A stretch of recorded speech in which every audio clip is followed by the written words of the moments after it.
यह कहानी है एक ऐसी 20 साल की खूबसूरत नौजवान लड़की की जिसकी मां विधवा होती है। कैसे उस लड़की की काम वासना की प्यास बढ़ जाती है, कैसे वह हर दिन अपनी इस प्यास को बुझाने का प्रयास करती है, और फिर कैसे एक दिन एक नौजवान साधु आकर उसकी इस प्यास को बुझाता है। इस कहानी को अंत तक जरूर देखिएगा, मजा आएगा।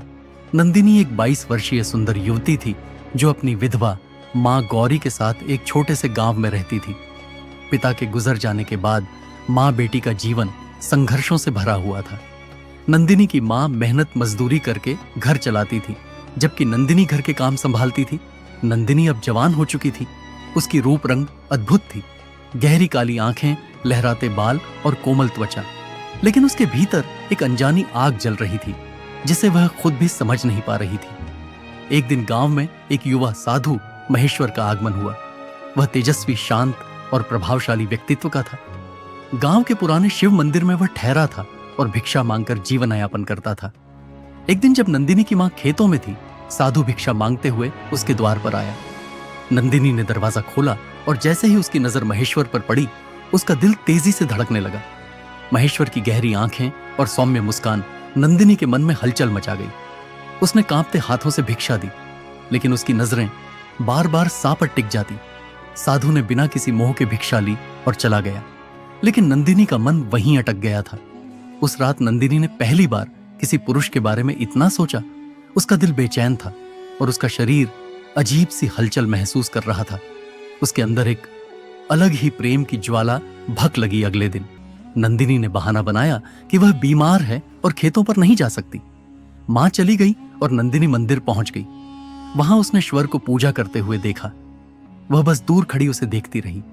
धीरे धीरे वह हर दिन मंदिर जाने लगी। कभी वह फूल चढ़ाने के बहाने जाती तो कभी जल चढ़ाने। साधु से उसकी मुलाकातें बढ़ने लगी। महेश्वर भी महसूस करने लगा कि यह लड़की उसे बार बार देखने आती है, लेकिन उसने ध्यान नहीं दिया। रातों में नंदिनी के सपनों में महेश्वर आने लगा। वह सपने में देखती कि महेश्वर उसके करीब आ रहा है, उसकी सांसें उसकी गर्दन को छू रही हैं और उसकी आंख को संतुष्ट कर रहा है। उसकी कल्पनाएं उसे और बेचैन कर रही थी। एक दिन वह मंदिर में अकेली थी।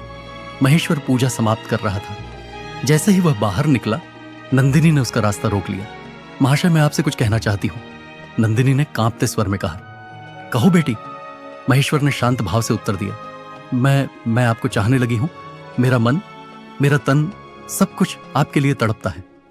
महेश्वर कुछ क्षण चुप रहा, फिर उसने गहरी सांस ली और कहा, नंदिनी, यह केवल मोह है नहीं, यह मोह नहीं, प्रेम है। मैं आपकी बाहों में सुकून पाना चाहती हूं। मैं आपकी हूं, नंदिनी ने कहा, और उसकी आंखों में आंसू आ गए। उसकी मासूमियत और प्रेम देखकर महेश्वर विचलित हो गया। नंदिनी ने धीरे से उसका हाथ पकड़ लिया। यह पहला स्पर्श था। महेश्वर ने कुछ नहीं कहा, लेकिन उसने अपना हाथ धीरे से छुड़ा लिया। तुम्हारा मन भटक रहा है नंदिनी, प्रेम त्याग में है, बंधन में नहीं, कहकर वह मंदिर के अंदर चला गया। नंदिनी रात भर रोती रही। अगले दिन जब वह फिर से मंदिर पहुंची तो वहां महेश्वर के गुरु तपोमूर्ति स्वामी जी पहले से मौजूद थे। गुरु जी को देखकर नंदिनी घबरा गई। उन्हें सब कुछ पहले से पता था। बेटी, तुम्हारी आयु को दोष नहीं दिया जा सकता, लेकिन तुम्हारा मार्ग गलत है। मोह में बंधना सुख नहीं, दुख लाएगा। तुम्हारा विवाह ही इस समस्या का हल है। गुरु जी की बातों ने नीकी मां गौरी की आंखें खोल दी। कुछ ही दिनों में नंदिनी का विवाह एक अच्छे युवक से करवा दिया गया। महेश्वर और उसके गुरु ने गांव छोड़ दिया और अपनी साधना के लिए आगे बढ़ गए। नंदिनी अब अपने नए जीवन में खुश थी। यह कहानी हमें यह सिखाती है कि मोह और प्रेम में बहुत अंतर है।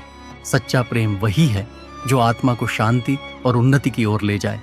इच्छाओं को नियंत्रित रखना ही असली तपस्या है। सच्चा प्रेम आत्मा को मुक्त करता है, बंधन में नहीं डालता।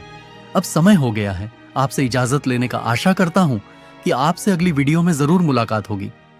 जय श्री कृष्ण। राधे राधे।